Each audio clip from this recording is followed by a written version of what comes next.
Hello friends, आप सभी का मेरे चैनल स्टडी ऑफ गुरुकुल में हार्दिक स्वागत है। आज मैं खुशवंत सिंह की लिखी हुई एक short story the portrait of A lady के बारे में यहाँ पर बताने जा रही हूँ।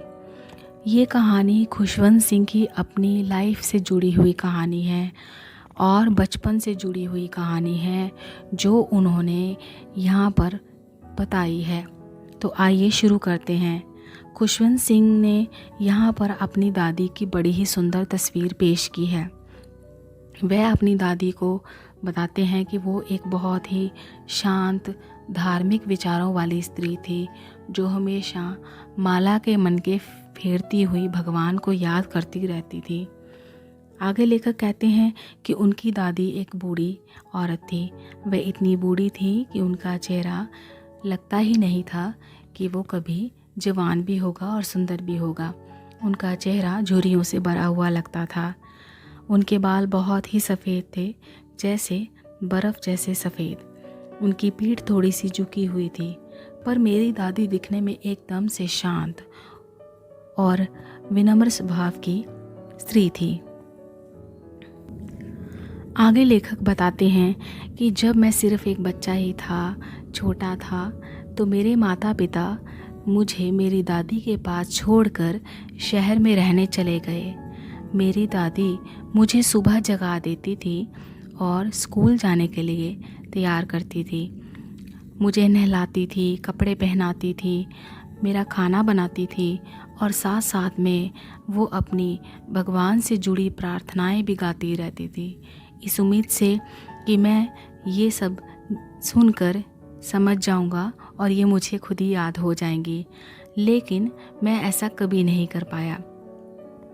आगे लेखक बताते हैं कि मेरी दादी मुझे स्कूल गांव के गुरुद्वारे के अंदर जो बना था वहाँ छोड़ने जाती थी और जितनी देर तक मैं वहाँ पढ़ता था मेरी दादी वहीं बैठी रहती थी, क्योंकि जो स्कूल था वो गांव के गुरुद्वारे के अंदर था। मेरी दादी उतनी देर तक वहीं बैठी रहती और धार्मिक ग्रंथ, कोई धार्मिक किताबें पढ़ती रहती। और जब स्कूल बंद हो जाता तो लेखक अपनी दादी के साथ चलते हुए घर वापस आ जाते थे। जब उनके माता पिता शहर में अच्छी तरह से बस गए तो लेखक को और उनकी दादी को भी अपने वहीं शहर में बुला लिया रहने के लिए। अभी लेखक को एक अंग्रेज़ी मीडियम स्कूल में दाखिल करवा दिया गया। उनकी दादी इस स्कूल में पढ़ाई जाने वाली बहुत सी चीज़ों को पसंद नहीं करती थी। वह अभी भी खुशवंत सिंह के साथ एक कमरे में ही रहती थी, वैसे ही जैसे गांव में रहा करती थी। लेकिन अब वह उनके स्कूल के काम में कोई मदद नहीं कर सकती थी, कोई सहायता नहीं कर पाती थी। अब वह उसके साथ उनके स्कूल तक नहीं जाती थी, जैसे गांव में जाया करती थी। पर अब जब वो शहर आ गए हैं तो उनकी दादी उनको स्कूल छोड़ने के लिए नहीं जाती थी। आगे लेखक बताते हैं कि जैसे जैसे समय बीतता गया तो मैंने विश्वविद्यालय में प्रवेश लिया। तब उन्हें उसका एक अलग सा कमरा दे दिया गया, मतलब मुझे अलग कमरा दे दिया गया। और इस तरह से मेरी दादी की और मेरे बीच में जो एक दोस्ती की कड़ी थी वो भी टूट गई। दादी सुबह से लेकर शाम तक चरखे पर ही समय बिताने लगी और थोड़ा सा ही वो दिन को आराम करती थी, जब वह चिड़ियों को रोटी के छोटे छोटे टुकड़े खिला रही होती थी। और चिड़ियाँ जो थी वो रोटी के टुकड़े खाते हुए कुछ उनके कंधे पर, कुछ उनके सिर पर बैठ जाया करती थी। आगे लेखक बताते हैं कि पढ़ाई करने के लिए मैंने ये फ़ैसला किया कि मैं विदेश जाऊंगा, तो मैंने विदेश जाने का फ़ैसला किया। और अब बाहर की पढ़ाई करने के लिए जाने के लिए मुझे 5 वर्ष का समय लगेगा और 5 वर्ष तक मुझे घर से दूर रहना था। मेरी दादी भी मुझे रेलवे स्टेशन पर छोड़ने आई।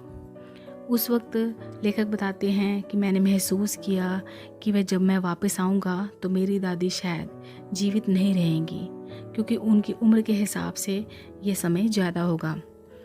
लेकिन जब मैं वापस आया तो मेरी दादी मेरा स्वागत करने के लिए स्टेशन पर मौजूद थी और वो मेरे घर वापस आने की खुशी को अपने ही ढंग से मना रही थी। और पुरानी सी एक ढोलक लेकर उन्होंने गाना शुरू कर दिया और कई घंटों तक गाती रही और ढोलक बजाती रही। आगे कहानी में क्या होता है कि उनकी दादी कुछ बीमार पड़ जाती हैं। डॉक्टर ने बताया कि ये सिर्फ एक हल्का सा बुखार है और जल्दी ही उतर जाएगा। किंतु जो उनकी दादी थी वो जानती थी कि ये जो समय है अब उनका अंत है और अंत समय अब करीब आ गया है। वे बिस्तर पर प्रार्थना करती हुई तथा अपनी माला के मन के फेरती हुई शांतिपूर्वक पड़ी रही। वे अपनी ज़िंदगी के बचे हुए पल किसी से बात करने में गंवाना नहीं चाहती थी। अचानक ही उनकी माला उनके हाथ से गिर पड़ी और उन्होंने और हम सबको इस दुनिया को अलविदा कह दिया। उनके शव को ज़मीन पर रख दिया गया और लाल कफन से ढक दिया गया। उनके अंतिम संस्कार की तैयारियां करने के बाद वे अंतिम यात्रा के लिए जब उसे ले जाने के लिए उनके कमरे में गए तो बरामदे में तथा उसके कमरे में उसके शव तक हज़ारों की संख्या में जो चिड़ियाँ थी, जो बर्ड्स थे, वो इकट्ठे हो गए थे। पंछी बिल्कुल शांत थे और वहाँ चहचहाने का कोई शोर नहीं था। लेखक की माँ कुछ रोटियाँ लाई और छोटे छोटे टुकड़ों में तोड़ा और उनके आगे फेंक दिया, पर चिड़ियों ने रोटी के टुकड़ों की तरफ कोई ध्यान न दिया। जब दादी के शव को उठाकर ले गए तो चिड़ियाँ चुपचाप वहाँ से उड़ गईं। तो ये एक शॉर्ट स्टोरी थी, the portrait of A lady, जो कि खुशवंत सिंह की अपनी ही लाइफ से जुड़ी हुई कहानी थी। ये उनका अपना पर्सनल एक्सपीरियंस था जो इस कहानी में हमें देखने को मिलता है। अगर आपको मेरा ये प्रयास, मेरी ये कोशिश अच्छी लगी हो तो मेरे इस वीडियो को लाइक, शेयर और मेरे चैनल को सब्सक्राइब करें। धन्यवाद।